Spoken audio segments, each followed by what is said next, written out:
Hi friends and welcome again to MALogics. Here you will learn the basics of math, and today we have to solve this math operation in which we have 7 divided by 7 divided by 7 divided by 7.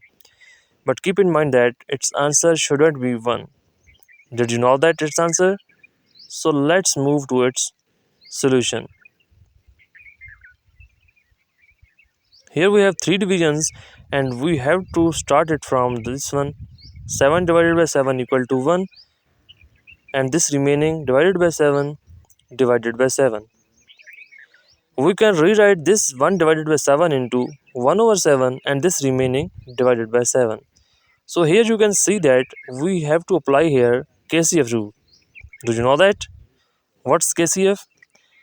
Here we have to keep the first fraction as it is, change the sign and flip the second fraction. So here we will write 1 over 7 as it is and change this division sign into multiplication and flip this 7 into 1 over 7. So every one of us knows very well that in case of fractions multiplication, nominator time nominator and bottoms time bottoms.